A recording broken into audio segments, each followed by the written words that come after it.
the show you'll see. Doop, doop, doop, doop, to see or not to see. Hey guys, we're back in action. After many, many months away from A few months, you know. We've missed you so much. And we know you've missed us. Coming to you today talking about A Jagged Little Pill. It's playing at the Broadhurst Theater. Yes.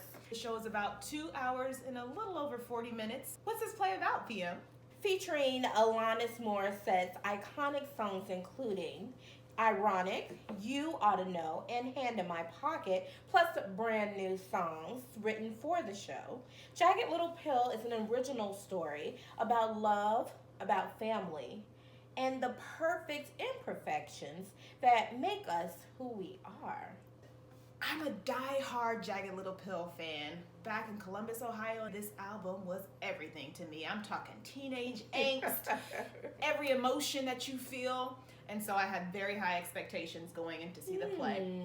I was moderately pleased with how they adapted the music for the musical. I wanted more from the performances, from the actors. They sung the songs very straight. I wanted some stank, some texture to the vocal performances, and I didn't get it from anyone except for Lauren Patton, who played Jo. She was great and phenomenal, especially in the second act when she did You Oughta Know. She tore that thing down, and it was just organic. It wasn't overdone. And I was like, yes, this is it. This is what I want. But beyond that, I didn't really get that feeling from a lot of the other actors. This show's about everything. They try to squeeze everything into 2 hours and 40 minutes, as you mentioned, which made the show feel very long. But they were able to tackle a lot of issues. They talked about women's rights, sexual abuse, yes, and even rape. They talked about sexual identity. They talked about marriage issues, talked about racialized adoptions. It's really a kind of coming of age story where we get to see the children in the family and their high moral values. And that's juxtaposed to the parents in their middle age crisis and the decisions that they make. And it kind of raises the issue. What happens as we grow into adults that kind of make us change, are willing to accept what the world has to offer and to become complacent with societal norms. It's like, when do we say no? When do we choose to fight back? This show was a little thin on book-wise because they were covering so much and because they had quite a few stories all happening at the same time. Quite a few tropes and maybe even stock characters. They went for easy laughs. I think they were trying to contrast the second act of the show when things really come to a head in each of these subplots. What I loved most was the storyline about the mother and the daughter's relationship.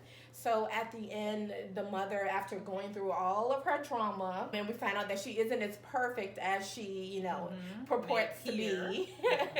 And we also see her experience dealing with hubris teaches her that her adoptive daughter is amazing, and she really appreciates her now. So give a little shout out to Nora Shell. She was one of the juicy performers, giving me a little dance moves, not as much as I would have wanted dance-wise, but I thought that her vocal skill was really nice. She came and played a pharmacist, a doctor, just gave us several different characters. So that ensemble, they were working it. Ebony Williams was the standout dancer for me, and you mentioned that she was also in Single Ladies. Yeah. And comes from a classical background. I was wondering, because I was like, she's doing all that crumping, but she's giving lines? Yeah. But I didn't know that was her. Yeah. I thought the crumping was an interesting choice in the middle of Connecticut.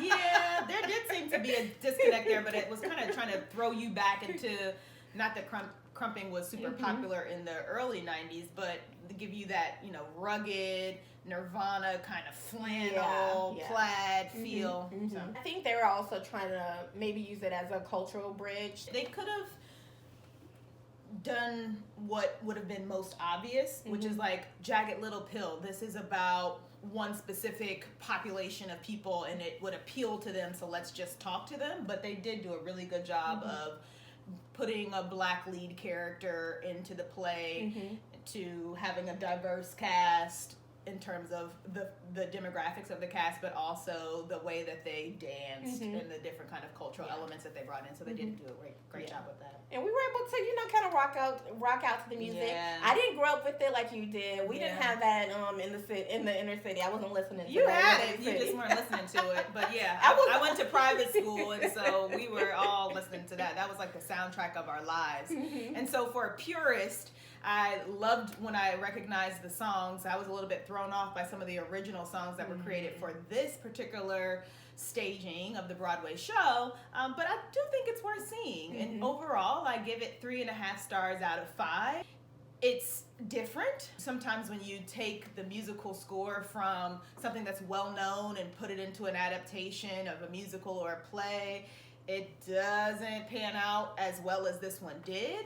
It wasn't amazing to me, but at the same time, I do think that there's value in seeing it. 3.5 as well. I kind of want to look at their budget. There were a few things I saw that I was like, I'm gonna need a little more from Broadway. The set for me was underwhelming. They had a lot of moving pieces. A couch would come in, or a hospital bed would come in. But beyond that, it kind of felt empty to me. The stage was sparse. Yeah, so I was like, what's going on with that money? Overall, I would recommend seeing the show, especially if you're a fan. If you're not a fan and you're just looking for a night out, go and catch the show. Yeah, it's an easy watch. You don't have to think too hard. So until next time, to see or not to see. It's like rain on your wedding day. Isn't it ironic?